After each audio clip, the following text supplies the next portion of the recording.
2025 की एक कमाल की न्यू इसेका ये एनीमे में तुम सभी लोग का स्वागत है। इस एनीमे का नाम होने वाला है द लॉर्ड ऑफ मिस्ट्रीज। इस एनीमे की भाई बहुत ही ज्यादा हाइप है। मैं भी तुम लोग को रेकमेंड करता हूँ कि इस एनीमे को जरूर देखो इस चैनल से। बिना टाइम वेस्ट करे एपिसोड को शुरू करते हैं, पर उससे पहले चैनल पर नए हो तो सब्सक्राइब भी कर देना। तो चलो फिर एपिसोड 1 को शुरू करते हैं। पिछले एपिसोड में हम लोगों ने देखा था कि डन ने क्लेन को इनवाइट किया था बियॉन्डर्स बनने के लिए, और अब इस एपिसोड में हम लोग अब देखते हैं कि क्लेन अब डन के ही कहने पर एक जगह पर जा रहा है जहाँ पर डन ने कहा था कि अगर तुम हमें ज्वाइन करना चाहते हो तो यहाँ आ जाना। क्लेन भी अब वही जा रहा होता है। वो अपने मन में कहता है कि अगर मैंने नाइट हॉक्स को ज्वाइन किया तो मेरा सीक्रेट शायद लोगों को पता चल जाए। कोई बात नहीं, मैं अपने सीक्रेट को कैमोफ्लेज कर लूंगा, क्योंकि अभी ये सबसे बेस्ट तरीका है मिस्टिसिज्म को सीखने का। इसके बाद क्लेन अब जैसे वहाँ पर पहुँचता है वो देखता है कि इस पब के अंदर सब लोग जानवरों की लड़ाई देख रही है, और अब कुछ लोग आपस में भी लड़ रहे होते हैं। एक बंदा क्लेन को देख लेता है और कहता है कि तुम जैसा नूब यहाँ क्या कर रहा है। इसके बाद क्लेन अब बारटेंडर से कहता है कि मैं मर्सिनरीज की टीम को हायर करना चाहता हूँ। ये सुनकर दूसरा बंदा उसका मजाक उड़ाता है और कहता है कि इस एरा में ऐसे लोग एग्जिस्ट ही नहीं करते हैं। तभी वो बारटेंडर अब क्लेन से कहता है कि तुम्हें यहाँ पर आने के लिए किसने कहा। इस पर क्लेन कहता है कि मेरे को डन ने बुलाया है। ये सुनकर अब वो बंदा कहता है कि चलो मेरे पीछे आओ। ऐसा बोलने के बाद वो क्लेन को एक जगह पर भेज देता है। क्लेन अब लिफ्ट का यूज करके नीचे चला जाता है, जहाँ पर रिसेप्शन पर एक लड़की उसे दिखाई देती है, जिससे वो अपना नाम बताता है। तो वो भी अब कहती है कि हाँ कैप्टन ने बताया तो साथ तुम आओगे, जिसके बाद वो उसे आगे जाने की परमिशन दे देती है।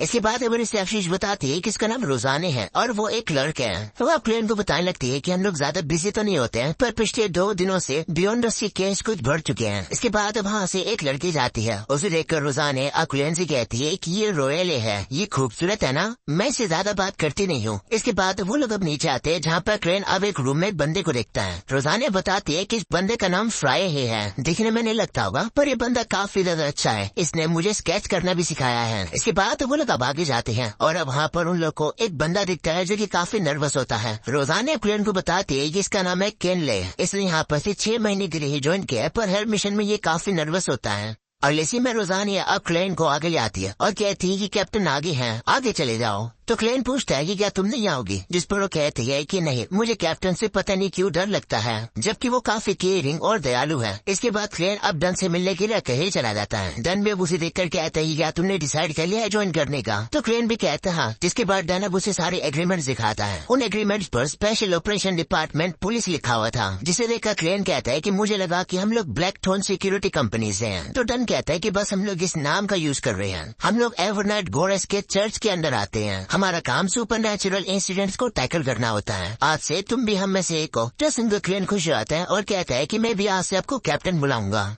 तो डन कहते हैं ठीक है, पर एक बात याद रखना, यहाँ नाइट हॉक में कंट्रोल खोने का रिस्क होता है। ऐसा बोलकर वो उसे एक मोमबत्ती दिखाता है और कहता है कि इसे लो और मेरे पीछे आओ। ऐसा बोलने के बाद वो क्लेन को एक रूम में ले आता है, जहाँ पर काफी सारे लोगों के ग्रेव पर कैंडल्स रखी हुई थी। वहीं डन अब बताने लगता है कि यहाँ पर जितने भी लोगों का नाम लिखा गया है वो लोग नाइट हॉक के तौर पर सेक्रीफाइस हो गए। ज्यादातर लोग आउट ऑफ कंट्रोल होने की वजह से मर गए। उन्हें पायनियर्स ऑफ टिंगिन कहा जाता है। तो क्लेन भी वहाँ पर कैंडल जला कर रख देता है। जिसके बाद डन अब उसे कहता है कि क्या तुम्हें मिथ ऑफ क्रिएशन के बारे में बताया। तो क्लेन कहते हैं हाँ, मैंने सुना था कि जो क्रिएटर है वो केओस से उठा था। उसने ही पहली लाइट को क्रिएट किया था, उसके बाद उसने सभी एग्जिस्टेंस को बनाया था। उसकी एक आंख सूरज बन गई थी और दूसरी क्रिम्सन मून। उसकी बॉडी लैंड और स्टार्स बन गई और उसके बाल फिनिक्स बन गए और उसके कान डिमोनिक वुल्फ बन गए। तो डन कहता है कि हाँ, हम लोग भी सेम ओरिजिन से है। इंसान पोशन बना सकते हैं मिस्टिसिज्म इंग्रेडिएंट का यूज करके पाथवे की पावर को गेन करने के लिए। ये सुनकर क्लेन अब याद करता है कि उस हैंगमैन ने भी इसी के बारे में कल उसे बताया था। अब कहते हैं कि 22 पाथवे होते हैं। द चर्च ऑफ एवरनाइट गोरेस, उनके पास सीक्वेंस 9 पोर्शन है 4 पाथवे के लिए। जो कॉप्स कलेक्टर होता है वो सेल्फ डिफेंस के लिए अच्छा होता है, और जो मिस्ट्री प्रायर और सीर होता है वो मिस्टिसिज्म में एडवांटेज होते हैं। वही डन कहने लगता है हाँ, पर वो ऑफेंस में कमजोर होते हैं। वो क्लेन से कहता है कि मैं तुम्हें सीर पाथवे के बारे में याद दिला रहा हूँ, इतनी जल्दी डिसाइड मत करो। जाकर बूढ़े नील के पास जाओ जो कि अल्केमी रूम में है, वो तुम्हारी मदद करेंगे बेस्ट चॉइस लेने में। तो क्लेन भी कहते हैं ठीक है। इसके बाद वो वहाँ से चला जाता है। क्लेन भी वहाँ से बाहर आ जाता है और सोचने लगता है कि मुझे कौन सा पोर्शन चूज करना चाहिए, मुझे नहीं पता। इसके बाद वो अल्केमी रूम के अंदर आ जाता है, जहाँ पर अब उसे नील मिलता है और वहाँ पर एक धमाका हो जाता है। इसके बाद क्लेन भी उसे अपना इंट्रोडक्शन देता है। तो अब नील दूसरी देख कर कहता है कि तुम्हारे बारे में डन ने मुझे बताया था। तुम पोर्शन पिक करना चाह रहे हो ना, इतनी भी जल्दीबाजी मत करो, वहाँ डॉक्यूमेंट्स गिर गए हैं, उन्हें उठाने में मत करोगे। तो अब क्लेन भी कहता है हाँ, ऐसा बोलकर वो डॉक्यूमेंट उठाने लगता है। इसके बाद नील अब उसे कहने लगता है कि डन ने बताया था कि तुम्हें एंशिएंट फेसिक और हर्मिस आती है, जो कि तुमने यूनिवर्सिटी से पढ़ी थी। तो अब क्लेन भी कहते हैं हाँ, उन्हें मैंने काफी सालों तक स्टडी किया था। तो अब नील भी कहते हैं ठीक है, चलो ऐसी चीजों से शुरू करते हैं जो कि तुम्हें आता हो। वो अब एक पेपर पर एक चीज लिखता है और कहता है कि इसे सोल्व करने की कोशिश करो, एक बार तुम्हें आदत हो जाएगी तब तुम एम्पर रोजेले की डेथ के बाद जो नोटबुक मिस हो गई थी उसको तुम सोल्व कर पाओगे, जो कि ये है। मुझे भी काफी मुश्किल हुई थी 3 ट्रांसक्रिप्ट्स को सोल्व करने में। इसमें लिखा है कि रोजेले ने कुछ सिंबल्स बनाए थे जिनके अंदर मिस्टीरियस पावर होती है, पर 150 साल पूरे हो चुके हैं, पर कोई भी अभी तक इन्हें सोल्व नहीं कर पाए कि आखिर इनका मतलब क्या है। पर मैंने कुछ सिंबल्स के बारे में तो पता लगा लिया है और मैं श्योर हूँ कि वो सिंबल्स कुछ नंबर्स को रिप्रेजेंट करते हैं। ऐसा बोलकर वो उस डायरी के पेजेस को अब क्रेन को दिखाता है। उसे देखकर क्रेन भी हैरान हो जाता है और कहता है कि ये तो चाइनीज में लिखा है, जिसे वो पढ़ सकता है क्योंकि वो चाइना में ही तो रहता था। वह उस डायरी को पढ़ता है। उस डायरी के अंदर 18 नवंबर की एंट्री होती है जिसमें रोजेले लिखता है कि मुझे एक गरीब पर्सन मिला अंधकार के अंदर, पर वो काफी लकी था कि वो इस एरा के प्रोटैगनिस्ट यानी कि मेन कैरेक्टर से मिला।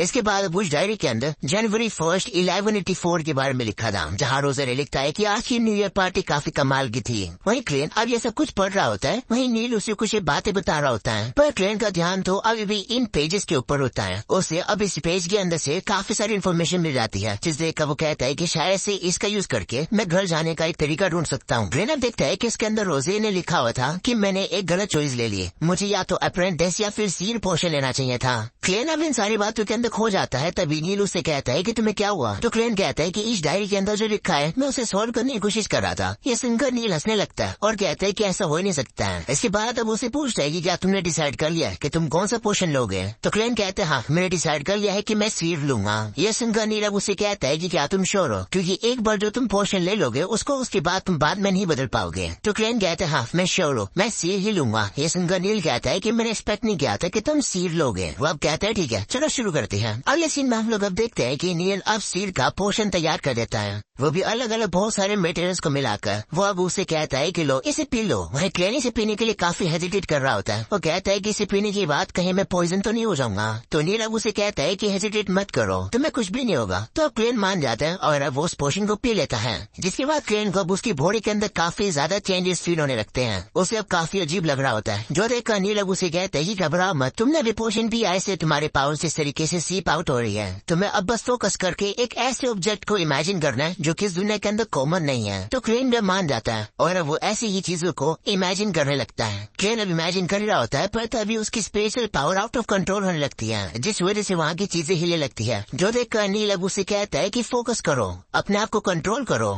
वही क्लेन अब अपने आप को कंट्रोल नहीं कर पा रहा होता है। वहाँ पर मिसाइल, एरोप्लेन और बाकी की चीजों को इमेजिन करने लगता है। वो ऐसी चीजों को इमेजिन करने लगता है जो कि मॉडर्न दुनिया के अंदर होती है, जो देखकर अब नील भी हैरान हो जाता है। वो अब उसे कहता है कि आखिर तुम्हारे दिमाग में क्या थॉट्स आ रहे हैं, कंट्रोल करो अपने आप को। वहीं पर ट्रेन अब जैसे तैसे करके अब अपने आप को कंट्रोल कर लेता है और अब उसकी आंखें भी अब काले कलर की हो जाती हैं, यानी कि उसे अब सील की पावर मिल चुकी है। वहीं नीलू से देख कर कहता है कि मैं तुम्हारे बारे में सही था, तुम सही में कमाल के हो। अब उसे कहता है कि तुम्हारे पास स्पिरिट विजन है, इसका यूज करके तुम मोरा देख सकते हो। वहीं क्लेन को पीछे कोई दिखाई देता है, पर वो गायब हो जाता है। वो अपनी पावर को यूज करके अब उसे फिर से देखने वाला होता है, पर अब उसके सर में दर्द हो जाता है। तो नील अब उसे कहता है कि तुमने अभी भी इल्यूजन देखा है, ऐसा इसलिए क्योंकि तुम अपनी पावर्स को यूज करके काफी थक गए हो। अगर तुम्हें अपनी ये विजन बंद करनी है तो अपनी आईब्रोज के बीच में 2 बार टैप करो।